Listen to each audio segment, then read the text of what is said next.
We're surrounded by stuff.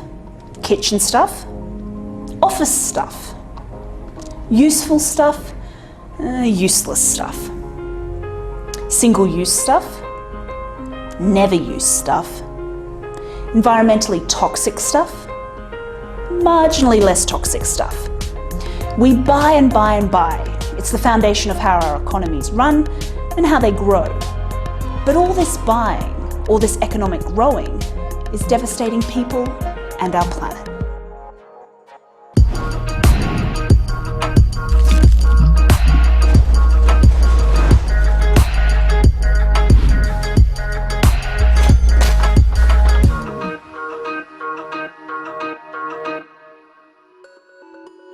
From fast fashion to flights, smartphones to skincare, today our consumer-based societies are gobbling up the planet's resources at a rate that's 1.75 times faster than it can regenerate. How do we know? Well, there's an international NGO called the Global Footprint Network, who for many years have been tracking something called Earth Overshoot Day. It's the date in the annual calendar when, according to available data, more of the Earth's ecological resources have been used than can naturally be replenished in a year. In 2021, Earth Overshoot Day was on July 29th. This year, in 2022, it landed a day earlier on July 28th. This follows a 30-year trend that has steadily pushed overshoot days earlier and earlier. There are variations though, depending on where you live. For instance, if all of humanity consumed resources like Qatar, a small nation in the Middle East, Earth Overshoot Day would be as early as February 10th. After all, they are a major global provider and consumer of fossil fuels like natural gas. On the other end of the spectrum, a country of roughly the same size in population, Jamaica, currently consumes in a way that would make Earth's resources last all the way until late December. Meanwhile, the UK's Overshoot Day in 2022 fell on May 19th, Japan May 6th, Norway April 12th, Australia March 23rd, while in the US and Canada it was even earlier still, on the 13th of March. Once you've heard all these dates, it's easy to think consumers, especially those of us in the global north, we're the problem. There are people who think it's all just about consumers, and if consumers could just change, we could stop the climate crisis, and I think that's not the right way to look at it. I spoke with Dr. Juliet Schor, an economic sociologist at Boston College, who has spent more than 30 years studying consumers and consumption habits. It's much more that production drives the system, and although consumers are a key part of it and they have to play their part to keep the system going, the sort of power in the system is located much more on the production side. It's not really about consumer culture as such. It's really more about the underlying economic system that we live in and that governs our lives, right? Which is, of course, capitalism. Dr. Jason Hickel is an economic anthropologist whose work centres on questions relating to ecological economics and global inequality. Now, under capitalism, the object of constantly increasing production is not to meet any specific concrete human or social need. So you have the system that produces an extraordinary amount of output. It's profoundly productive. And in order to keep this constantly going, then you have to somehow have people absorb all that output, right? So the consequence of this is that people are effectively forced to become consumers. Over the course of the 20th century, capitalism established itself as the economic system across most of the world. And central to the capitalist model is the idea that people are, first and foremost, independent consumers. It was the end of World War II that triggered an extraordinary spurt in consumerism in the West. Rebuilding war-torn nations and societies resulted in an employment bonanza, and as more money flowed, goods became cheaper and more abundant. The consumer's genie had been let out of the bottle. In decades to come, environmentalists would look back at the late 1940s and call it the Great Acceleration, a period in which human impact on the planet increased exponentially. In the post-World War II period, there was a big move in the West, in the global North countries, to depoliticize consumption. No industry can prosper long without the consent of the consumer. To sort of mark it off as a sphere that should not be subject to social concerns and citizenship concerns, that what you consume is a private matter, rather than a public matter. And it's a way of stabilizing the economy and providing more employment, to increase consumption, to maintain consumer demand, and so forth. For businesses and corporations, keeping the consumerist engine running is vital for their existence. So there are numerous tricks of the trade to keep people buying. One of them is something called planned obsolescence. It's a complex name that basically means deliberate poor design. The idea here is that you want to design products to break down after a relatively short period of time, make them very difficult to repair so that people have no other alternative but to replace them quite frequently. A huge number of tech firms use this strategy. We know that white goods like refrigerators and washing machines, dishwashers and so on have increasingly short lifespans. They could last much, much longer with very little additional cost to make them more robust. But basically companies are incentivized to ensure that they break down in a short period of time. Obsolescence of the operational kind is one thing, but what about perceived obsolescence, when the product is still working but has become obsolete in your eyes? This happens so often and so insidiously that you probably don't even know which kitchen gadget, phone case or pair of sneakers you bought because you really needed to replace something, or because you were persuaded into thinking you needed something new even though what you already had was just fine. Advertisers have perfected strategies to keep us buying by exploiting our emotions, our fear of not fitting in, or our desire to be more attractive. Lift your beauty to new heights with new revitalizing Supreme Plus Youth Power Cream. Be the man of today. Boss Bubble. This kind of advertising is not telling you what the company's products are, but instead what you could be with their product. So if they want to call you crazy? Your time in the Caribbean should be just that. Your time. Enjoy flexible itineraries while we take care of every detail so you can have the time of your life. Visit hollandamerica.com or call your travel advisor. Fine. Show them what crazy can do.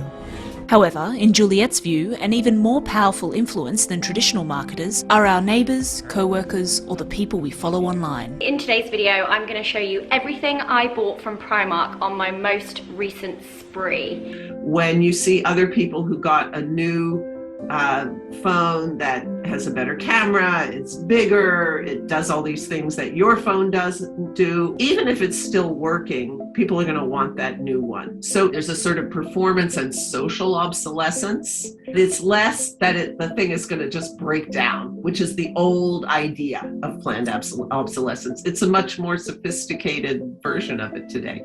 The point of building obsolescence into products is to create demand, something that justifies continuous buying. In the sphere of luxury goods, though, generating demand isn't enough. So-called exclusive brands have to be able to justify steep prices, so a sense of scarcity is needed. In 2018, high-end brand Burberry incinerated $35 million of unsold clothes precisely to manufacture that shortage of goods. What's remarkable about the transformation of humanity into a giant mass of insatiable consumers is how even fundamental needs have been sucked into the market system, meaning we're competing with each other to buy the things we need for a decent life. So things like healthcare and public transportation and housing, these are core human need satisfiers. And there's a need in a growth-oriented system to ensure that needs are not satisfied as much as possible. And one of the ways that you do that is by privatizing these core goods. So as the cost of housing and medicine and healthcare increases, then we're under compulsion to work and produce more than we otherwise might need to in order to satisfy those basic needs. As long as the goal is growthism, then the objective quite often is to avoid meeting human needs or even sabotaging people's capacity to meet their human needs. If you have the money, then being a consumer has never been easier. With a click, swipe, tap, our things appear before us. Products are cheaper than ever, even the ones that have to travel across the world to get to us. And the more we're able to buy, the less we know how our stuff gets made, what goes into it, what it demands of those who make it, and what impact this manufacturing has. People have no idea about the story of the products they consume. This is Dr. Ndongo Samba, a development economist in Senegal. For example, you have, let's say, a dress.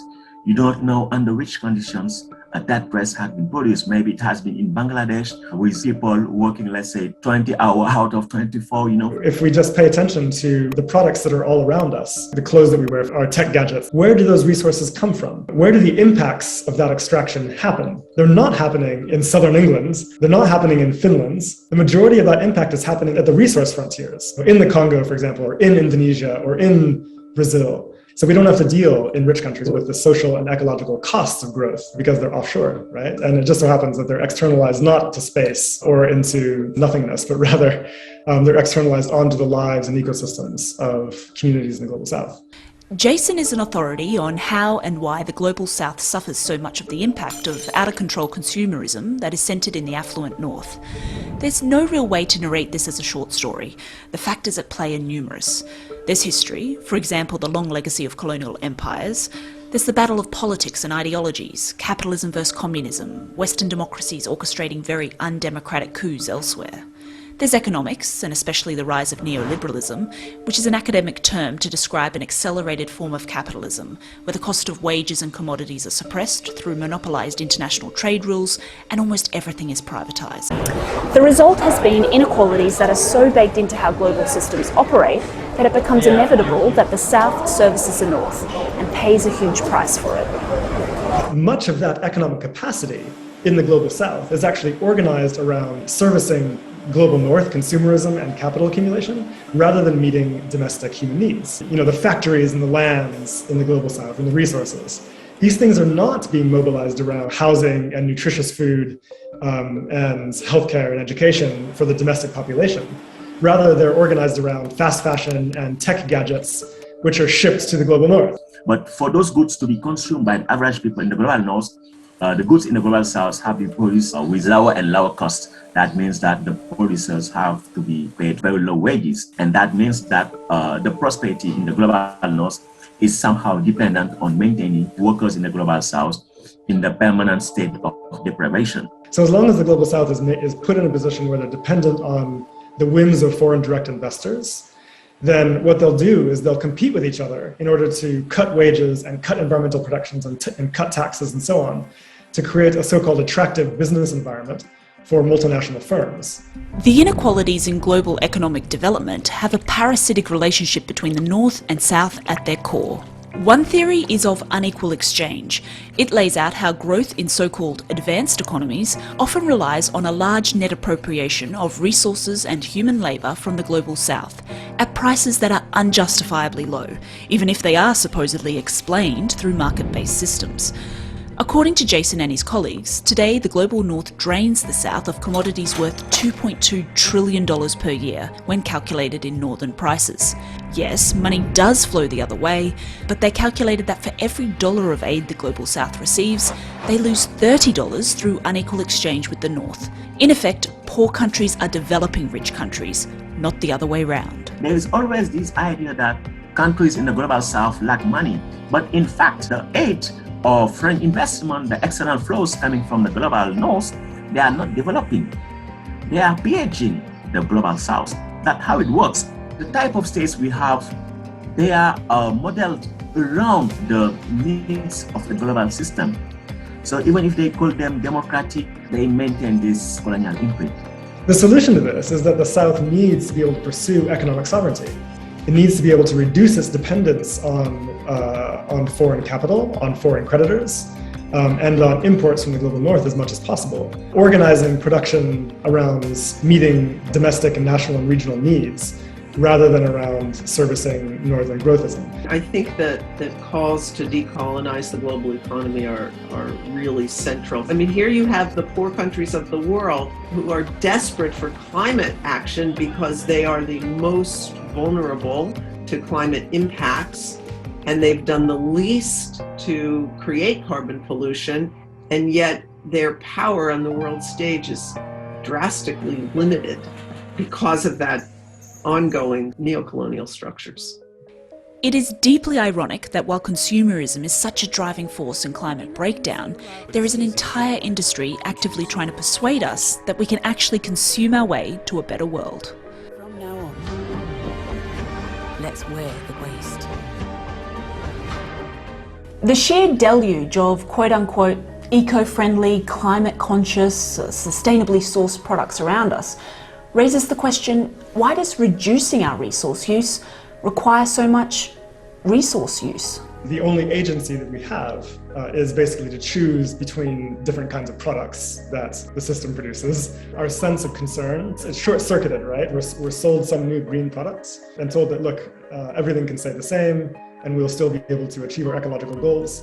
This is not true, but in the meantime, what it does is it absorbs our discontent that would otherwise be organized around producing a more just and sustainable society and asking real intellectual and systemic questions about the underlying economic model, right?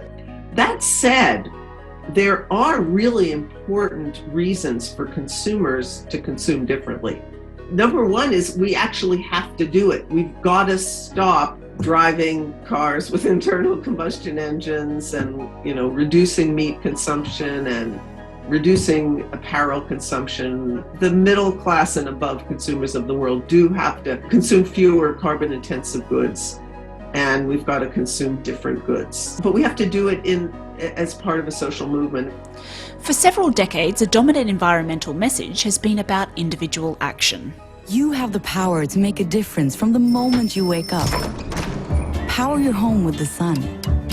Refresh with a low-flow shower. Eat more leftovers and reuse a humble bag.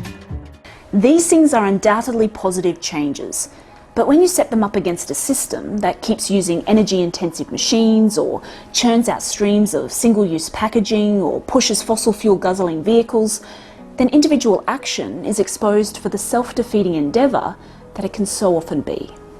Treating systemic consumerism as if it was a personal responsibility rather than the result of entwined commercial and governmental interests is both wrong and mostly ineffectual. It's really important to get the balance right in terms of the focus on collective action and individual action. And I think, in many countries, we've gone too far to the individual action side of things. That's where the corporations want us to be. And a person can have an outsized role, but that's only by changing other people. So what are the things that are going to empower you as an individual and enable you as an individual to get involved in that political action? That's the key. Our ability to interact with our society as active political agents or citizens is severely curtailed within a system that requires us to play one central role, which is to be consumers. We need to have the political courage and the intellectual acumen and the personal creativity and sense of social innovation to be able to imagine ourselves beyond a capitalist growth model. Because it's extremely dangerous ecologically. When you see people consuming fair trade products or ethical products, they want to do something, but they don't know how. That means that we have to free to liberate our political imagination. How could we reinvent political participation? It's only through struggles, through reflection, critical thinking, that we might come up with a progressive agenda. Our current economic modus operandi is incredibly costly for the Earth, but growth remains the focus for economists and politicians the world over, and they're trying to convince themselves and us that we can have it all. Green growth. Green growth. Green growth. Green growth. This discourse that we can maintain capitalist growth and somehow make it green is in fact not new.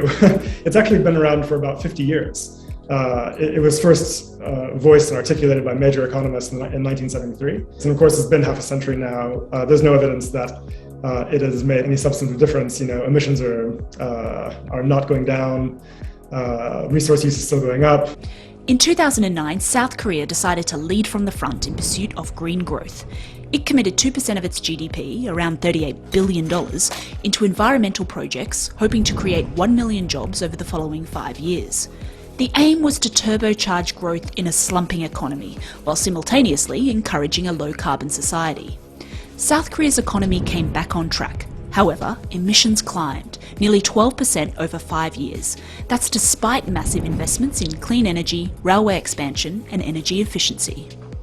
If you need any clear single case study of evidence that demonstrates the fallacy of green growth claims, South Korea is a wonderful example here. And this is consistent with scientists' broader claims that green growth is not feasible to achieve. And the reason basically is that technological efficiency improvements and so on, the gains from those in a capitalist growth economy are reinvested to expand the process of production and consumption, right?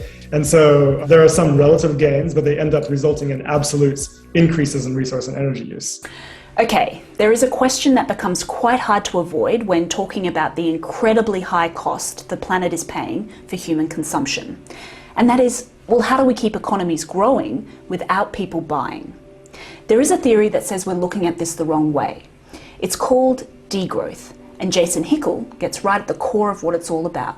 Basically, rich nations need to actively scale down less necessary forms of production. Okay, and that's what we refer to as degrowth, right? So instead of assuming that every sector of the economy should grow all the time, regardless of whether or not we actually need it to, let's have a conversation about what sectors we actually need to improve, things like healthcare access, public transportation, et cetera, and what sectors are clearly destructive and socially unnecessary and should be scaled down. So, SUV production, private car production, arms production, fast fashion, advertising, planned obsolescence, et cetera. There are huge sectors of our economy which are totally irrelevant to human well-being.